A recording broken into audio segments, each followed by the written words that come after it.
صلی اللہ علیہ وسلم۔ ایک دفعہ انگلی کے اشارے سے ابو لہب نے کہا تھا نبی پاک کو آپ کا ہاتھ ٹوٹ جائے، اللہ نے فرمایا تبت یدا ابی لہب و تب، تو کہتا ہے میرے نبی کا ہاتھ ٹوٹ جائے تیرے دونوں ٹوٹ جائیں گے۔ اور سنو ابو لہب کا حال کیا ہو۔ ابو لہب کا معنی ہے ابو لہب شولوں کا باپ، لہب شولوں والا۔ کیا مطلب؟ ابو لہب اتنا حسین و جمیل تھا کہ اس کے جو رخسار تھے شولوں کی طرح چمکا کرتے تھے، اتنا خوبصورت تھا، لال سرخ رنگ تھا، خوبصورت آدمی۔ عرب میں جب غربت تھی تو اس کے گھر میں اس وقت بھی 2 اینٹیں سونے کی تھی، اتنا مالدار آدمی اور سردار تھا سارے مکے کا، لیکن نبی پاک کی بے ادبی کی۔ تمہیں پتہ ہی نہیں کہ رب دنیا میں سب سے زیادہ ناراض ہی اس سے ہے جو اس کے رسول کا بے ادب ہے، سب سے زیادہ ناراض ہی اسی سے۔ ابو لہب نہ گیا بدر کے موقع پر، ڈر گیا، کہنے لگا میں نے نہیں جانا، مکے میں رہ گیا، نہ گیا جہاد کے لیے، مسلمانوں کے خلاف نہ نکلا۔ لوگوں نے بڑا اس کو لان تان کیا، لیکن کہنے لگا میرے خرچے پہ 4-5 بندے لے جاؤ، میں نہیں جاؤں گا، پیچھے رہ گیا۔ لوگ کہنے لگے بچ گیا، لیکن اس کے جسم کے اندر ایسی بیماری نکلی کہ ریشے سے بھر گیا سارا وجود، ریشے۔ اس کے بچوں نے لے جا کے ابو لہب کو پیچھے ایک حویلی تھی مکے کے باہر، اس میں بند کر دیا، چیختا تھا، چلاتا تھا، میں بد دعا نہیں دیتا، پر اگر کلیجہ پھاڑ کے دیکھو تو دل بڑا زخمی ہے، میری حیات کو ٹکڑوں میں بانٹنے والے، جب تیری حیات بھی بکھرے تیری ممات بھی بکھرے، اللہ کرے اسی طرح تو بھی روئے جس طرح آج اس دھرنے میں شہید ہونے والے کی ماں روئی۔ اللہ کرے میری حیات کو ٹکڑوں بانٹنے والے، جب تیری حیات بھی بکھرے جب تیری ممات بھی بکھرے، بد دعا ہے تمہارے لیے، بد دعا ہے تمہارے لیے، جب تیری حیات بھی بکھرے تیری ممات بھی۔ بند کر دیا اس کو لے جا کے وہاں پیچھے، اور جب اس کو بند کر دیا کمرے میں تو چلاتا تھا، چیختا تھا، کوئی مجھے بچاؤ، کوئی پانی پلاؤ۔ دروازہ توڑ کے باہر نکلا تو چوک میں مر گیا ابو لہب، اتنی بدبو آتی تھی کہ کوئی قریب نہیں جاتا تھا۔ چوک میں لاش پڑی تھی، یہ ہے میت کسی بے ادب کی، منہ دکھانے کے قابل نہیں، ان کے دشمن پہ لعنت خدا کی، رحم پانے کے قابل نہیں ہے۔ چوک میں لاش پڑی ہے، تبت یدا ابی لہب و تب، چوک میں پڑی ہوئی ہے، کوئی قریب نہیں جاتا۔ اس کے بیٹوں سے لوگ جا کے کہنے لگے تمہارا باپ تھا، شرم کرو۔ ایک ملازم کو پیسے دیے اس کے بیٹے نے، کہا گڑھا کھودو اور میرے باپ کو رسی کے ساتھ پکڑ کے اس میں پھینک دو۔ ایک گڑھا کھودا مکے کی گلی میں اور رسی کے ساتھ پکڑ کر، رسی کے ساتھ باندھ کر اس کی ٹانگ کو گھسیٹ کر اس گڑھے میں ڈال دیا، اوپر سے مٹی ڈال دی، بدبو کا وہ ڈھیر بند کر دیا۔ ابو لہب مکے کا سردار تھا، پر جانے کہاں مردود دفن ہے۔ لیکن میانی صاحب کے قبرستان میں جاؤ، میانی صاحب کے قبرستان میں وہ علم الدین جسے اپنا نام بھی نہیں لکھنا آتا تھا، ہزاروں لوگ روزانہ اس کی قبر پہ کھڑے ہوتے ہیں اور رسول اللہ کی نعتیں سناتے ہیں۔ جا کے دیکھو تو صحیح منظر کتنا بدل گیا۔ اور جب غازی علم دین شہید کا جنازہ اٹھا تو امیر ملت پیر جماعت علی شاہ صاحب کی چیخ نکل گئی، اور ڈاکٹر اقبال رونے لگے اور قائد اعظم تڑپنے لگے، منتیں کرتے تھے محمد علی جناح کہ یارو تھوڑے پیچھے تو ہٹو، میرا بھی دل کرتا ہے میں بھی ذرا اسے کندھا دے لوں، ذرا پیچھے تو ہٹو۔ محمد علی جناح جیسے لوگ تڑپتے تھے، اور جب قبر میں اترنے کی باری آئی تو ڈاکٹر اقبال نے ہاتھ باندھے، کہنے لگا او دوستو اقبال پہ تھوڑا رحم کھاؤ، اسے میرے ہاتھوں پہ رکھو، قبر میں اتار دیتا، اسے میرے ہاتھوں، قوت عشق سے ہر پست کو کر دے، دہر میں اس میں محمد سے اجالا کر دے، اور کی محمد سے فاتو نے تو ہم تیرے، یہ جہاں چیز ہے کیا لوح و قلم تیرے ہیں۔ اور اقبال کہنے لگے دیکھو میں شعر لکھتا رہا اور یہ لوہاراں دا منڈا نمبر لے گیا۔ میرے نبی پاک صلی اللہ، ایک شخص حضور کے سامنے بیٹھا ہے تو منہ چڑھا چڑھا کے باتیں کر رہا ہے۔ کچھ لوگ نقلیں اتارتے ہیں، اور بزرگوں کی نقل اتارنا اور بزرگوں کی توہین کرنا یہ رب کو سب سے ناپسندیدہ فعل ہے، توہین کے انداز میں نقل اتارنا۔ تو کہتے ہیں منہ چڑا چڑا کے باتیں کر رہے تھے. میرے حبیب نے فرمایا نہ ایسے کر, بڑے میٹھے انداز, کیوں اپنے منہ کو بگاڑ رہا, نہ کر. کہنے لگا جی ہے ہی ایسا. حضرت ابو ہریرہ فرماتے میں قریب بیٹھا تھا, حضور مسکرا رہے ہیں, اور نہ کر ایسے. کہنے لگا جی یہ میرا منہ ہے ہی ایسا. فرماتے میں دیکھ رہا تھا حضور کے چہرے کا رنگ بدلا, آنکھوں میں جلال آیا. فرمایا اچھا جا پھر ایسا ہی ہو جائے, جا پھر ایسا ہی ہو جائے. کہتے ہیں میں نے دیکھا اس آدمی کا منہ بگڑ گیا. حضرت ابو ہریرہ فرماتے ہیں وہ رویا کرتا تھا مدینے کی گلیوں میں اور کہتا تھا کوئی مجھے معافی لے دو, لیکن گرا جو ان کی نگاہ سے وہ سنبھل نہیں سکتا. گرا جو ان کی نگاہ سے کبھی سنبھل نہیں سکتا. کوئی ایسا کام نہ کرے, کوئی ایسا کام نہ کرے کوئی بھی جس سے حدیث صحیح میں موجود ہے بنی اسرائیل کے ایک شخص نے اپنی ماں سے بد دعا لی تھی اور عابد زاہد تھا, لیکن ماں کا نافرمان تھا. تو اماں نے کہا جا مرنے سے پہلے تو آزمائش میں مبتلا ہو جائے. رب کی خفیہ تدبیر سے ڈرنا چاہیے. تو مرنے سے پہلے ایسی آزمائش میں ڈال گیا کہ ایک بری عورت نے الزام لگا دیا. لگا الزام, لیکن زمانے میں رسوائی چاروں جانب ہو گئی. تو لوگ آ کے کہتے تھے تیرے ساتھ کیا بنا؟ کہتا کچھ بھی نہیں, میری اماں نے میرے لیے بد دعا کی تھی, اس کا رنگ دیکھ رہا ہوں. کیوں میں نے ستایا اپنی ماں کو؟ توبہ کر, دعائیں لیا کریں زندگی میں. بد دعاؤں والے کام ہم تو 1 منٹ لگاتے ہیں بد دعا لینے میں, 1 منٹ لگاتے, 1 منٹ. ایک میں بزرگوں کا پڑھ رہا تھا ایک دفعہ اخبار میں, تو ان کی آنکھیں کالی ہو گئی, اندر سے کالی ہو گئی. تو بیچارے نابینا ہو گئے. کسی نے ان سے کہا کہ ہوا کیا؟ تو کہنے لگے ایک شرارتی لڑکے نے میرے آگے کھڑے ہو کے 2-3 دفعہ ریس دی تو دھواں میرے منہ پہ پڑا, تو وہ آنکھوں کے اندر گھس گیا ہے. بڑے علاج کرائے, لیکن اس کی شرارت تھی نا. تو وہ کہتے ہیں میں تو یہی کہتا ہوں کہ اللہ کرے تجھے بھی کبھی یہ معاملہ ہو, تجھے پتا چلے. ہم نہیں باز ہی نہیں آتے, ہم کسی کو تکلیف دینے کا کوئی موقع ہاتھ سے جانے ہی نہیں دیتے. میرے عزیزو یاد رکھو, ڈھونڈا کرو کہاں کہاں کس کس کو ستا بیٹھے, کس کس کی توہین کر بیٹھے, کہاں کہاں ہم نے لوگوں کے بد دعائیں اکٹھی کی. بد دعائیں پیچھا کرتی ہیں, جس طرح دعا پیچھا کرتی ہے بد دعا بھی پیچھا کرتی ہے. وہ پیچھے پیچھے چلتی ہے, وہ تاڑتی ہے. عتبہ نے میرے رسول پاک صلی اللہ علیہ وسلم کی بے ادبی کی. حضور علیہ السلام کے چہرہ انور پر اس نے معاذ اللہ ثم معاذ اللہ تھوکنے کی ناپاک جسارت کی. میرے حبیب نے دعا فرمائی, یا اللہ اللہم سلط علیہ کلب, اللہ اس پر درندہ مسلط کر دے.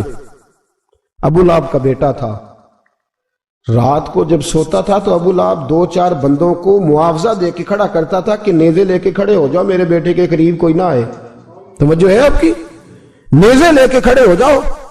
لوگ کہتے تو انہیں نبی بھی نہیں مانتا اور بات ہر ایک مانتا ہے, پیغمبر بھی نہیں مانتا. تو ان کے جملے کہنے لگا میں مانوں نہ مانوں بات الگ ہے, لیکن میرا تجربہ ہے جو اس کے منہ سے نکل جاتا ہے وہ ہو جاتا ہے. جو ان کی زبان اطہر سے نکل جاتا ہے وہ. ایک سفر پہ جا رہے تھے, قیام کرنا تھا, سونا تھا, 4 پہیاں لگی چاروں جانب. تو بیچ میں ابو لہب نے اپنے بیٹے کی 4 پائی لگائی, بیچ میں. جاگ رہے ہیں آپ لوگ؟ ارد گرد دوسرے لوگ سوئے بیچ میں, اور لوگ کہنے لگے تو پاگل ہو گیا ہے, اگر کوئی شیر آئے گا تو باقیوں کو نہیں کاٹے گا, صرف اس کو کاٹے گا. کہنے لگا بد دعا تو اس کے لیے ہوئی ہے, دعائے ضرر تو اس کو ملی ہے, اسی پہ مسلط ہوگا. شیر آیا رات کے اندھیرے میں, لوگ تھکے ہوئے تھے, ایک بندہ جاگ رہا تھا. وہ کہتا ہے اس نے سب کے منہ سونگے, لیکن کسی کو اس نے تکلیف, کسی کو تکلیف. سونگتے سونگتے عتبہ تک آیا, اور لفظوں کا فرق دیکھیے گا, آیا ہے, چیرا ہے, پھاڑا ہے, ٹکڑے کیے, حصے بکھرے کیے, لیکن ایک بوٹی بھی نہیں کھائی. مار دیا, چہرہ بگاڑ دیا, وجود کاٹ دیا, چلا گیا قتل کر کے, کھایا نہیں ایک لقمہ بھی اس کے وجود. بھائی درندے پھاڑنے آتے ہیں کہ کھانے آتے ہیں؟ وہ کھایا نہیں, پھاڑ کا جلا گیا. تو لوگ سویرے پوچھنے لگے صحابہ سے کہ ماجرا کیا ہے؟ تو گویا صحابہ زبان حال سے کہہ رہے تھے گستاخ کا گوشت گندا ہوتا ہے, جانور بھی نہیں کھایا کرتے, گندا ہوتا ہے. یہ ہے میت کسی بے ادب کی, منہ دکھانے کے قابل نہیں ہے. ان کے دشمن پہ لعنت خدا کی, وہ رحم پانے کے قابل نہیں ہے. میرے رسول پاک صلی اللہ علیہ وسلم کی زبان اطہر سے اگر کبھی کسی شخص کے لیے ایسا جملہ نکل گیا تو پھر اس نے بھی اس کا پیچھا کیا، لیکن میرے حبیب نے دعائیں ہی دی ہیں۔ ام حرام، یہ بخاری کی حدیث ہے، ایک خاتون ہے رضی اللہ تعالیٰ عنہ، وہ کہتی ہیں ایک دن نا میں نے کہا یا رسول اللہ میرا دل کرتا ہے میرے گھر آئیں، تو حضور تشریف لائے تو بڑے تھکے ہوئے، محبوب سفر تھا، تو کہتے تھکے ہوئے تشریف لائے تو حضور آ کے بیٹھے ہی تو میں نے دیکھا کہ نیند کی طرف توجہ ہے حضور کی، کہتے میں نے تکیہ پیش کیا تو میں قربان جاؤں محبوب میرے گھر میں آرام کرنے لگے، کہتی ہم سارے نظارے دینے لگے، دیکھو ہم کتنے خوش قسمت ہیں کہ ہمارے بسترے بھی نور علی نور ہو گئے، ہمارا گھر بھی چمک گیا، روشنی پھیل گئی۔ کہتے ہیں حضور سوئے، جب اٹھے نا تو مسکرا رہے تھے، حضور اٹھے تو اس زمانے میں کوئی تصور نہیں تھا بیڑی بیرے کا، کشتی جو سمندر میں چلتی ہے اس کا تصور ہی نہیں تھا، ابھی قریب قریب نہیں بنتی تھی وہ کشتیاں، دور دور علاقوں میں بنتی تھی، اور اگر بنتی بھی تھی تو ان میں بیٹھ کے مجاہد نہیں جاتے تھے، مجاہد خشکیوں کے رستے جایا کرتے تھے۔ بی بی کہتی ہیں حضور اٹھے تو مسکرا رہے تھے، تو میں نے کہا حضور آپ کیوں مسکرا رہے ہیں، خیر تو ہے؟ تو نبی پاک نے فرمایا میں نے دیکھا ہے سوتے ہوئے کہ میری کچھ امت کشتیوں پر بیٹھ کے بھی کافروں کے خلاف جہاد کرے گی، دریاؤں میں بھی، اقبال نے کہا نا دشت تو دشت ہے دریا بھی نہ چھوڑے ہم نے، بحر ظلمات میں دوڑا دیے گھوڑے ہم، کشتیوں میں بھی جہاد کرے گی میں نے دیکھا ہے۔ تو کہتی ہے میں نے فٹافٹ کہا یا رسول اللہ مجھے بھی شامل کر دے ان میں، حضور مجھے بھی ان میں، حضور ذرا جلدی جلدی دیکھا جو ان کو بانٹتے، تو میں نے بھی بڑھ کے پیار سے دستے عطا کے سامنے دستے طلب بڑھا دیا، میں نے بھی آگے بڑھ کے کہا حضور تھوڑی خیر ادھر، حضور مجھے بھی شامل کر دے، کہتے پہلے بوڑھی تھی، نبی پاک نے ہاتھ اٹھائے کہ یا اللہ اس کو بھی ان میں شامل کر دے۔ اب فرماتے ہیں سرکار کا وصال ہوا، کوئی جہاد نہیں ہوا سمندر والا، حضرت ابو بکر کے زمانے میں کوئی جہاد نہیں ہوا سمندر والا، مجھے لوگ کہتے تو نے مرنا کب ہے، میں نے کہا جب تک کشتی والا جہاد نہیں ہو جاتا، جب تک کشتی والا، جو دن کو کہہ دیا دن ہے تو دن نکل آیا، جو شب کو کہہ دیا شب ہے تو رات ہو کے رہی، خدا نے ان کی زبان کو وہ اختیار دیا جو نکلی منہ سے ان کے وہ بات ہو کے رہی، فرمایا جب تک کشتی والا جہاد نہیں ہوتا میں نے مرنا۔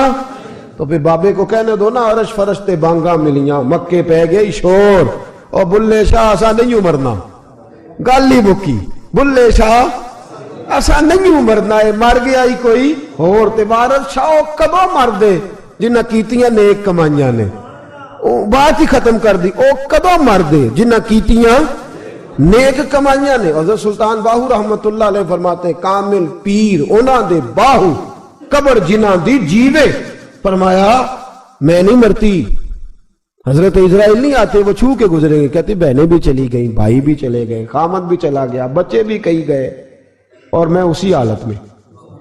حضرت ابو بکر صدیق کا وصال ہوا، حضرت عمر کا وصال ہوا، حضرت عثمان کا، گن رہے ہیں آپ لوگ، حضرت ابو بکر کے 2.25 سال، حضرت سیدنا عمر فاروق کے کم و بیش 10 سال، حضرت عثمان غنی کے تقریباً 11.5 سال، کتنا عرصہ ہو گیا؟ کہتی ہیں کوئی، پھر حضرت علی کے 4.5 سال، بی بی کہتی ہے میں ترو تازہ تندرست کی تندرست لوگ پہتے ہو، بی بی تیرے ساتھ والے سارے چلے گئے، تو کب جائے گی؟ تو میں کہتی ساڑھے نبی دی زبان، ساڑھے نبی دی زبان، ساڑھے واسطے قرآن، میں کیسے جاؤں، ابھی جہاد ہی نہیں ہوا۔ کہتے ہیں خلفائے راشدین نے پردہ کیا، حضرت امیر معاویہ کا دور آیا، اور حضرت امیر معاویہ نے قسطنطنیہ کے لیے جب مجاہد بھیجے تو سمندر کا رستہ تھا، کہتی ہیں جب سواریاں جانے لگی تو کہنے لگے کچھ بیویوں کی بھی ضرورت ہے کھانا پکانے کے لیے، کہتی ہے میں ہاتھ بھی کھڑا کرتی رہی، درود بھی پڑھتی رہی، اور محمد کی صداقت پر شکر بھی ادا کرتی رہی۔ کہتے ہیں میں نے ہاتھ کھڑا کیا تو مجھے کچھ لوگ کہنے لگے بی بی تو سلیکٹ ہو جائے گی، تو بوڑھی ہے، تو کہتی ہے میں نے کہا سلیکٹ ہو کیا جاؤں گی، مجھے جانے والے سلیکٹ کر کے گئے ہیں، مجھے سلیکٹ کیا گیا ہے، جنہوں نے ظاہری پردہ کیا ہے نا سلیکٹ، مجھے حضور نے دعا کر دی تھی تو نبی پاک کی دعا، فرماتی ہیں ہم نے کشتی میں بھی بیٹھی، جہاد بھی کیا، اور جس دن وہ جہاد ختم ہوا حضرت ام حرام کا وصال ہو گیا، تو لوگوں سے پوچھتے بی بی چلی گئی، کہنے لگے ہاں مصطفیٰ کا کیا ہوا وعدہ جو پورا ہو گیا ہے، میرے محبوب نے جس کو دعا دے دی،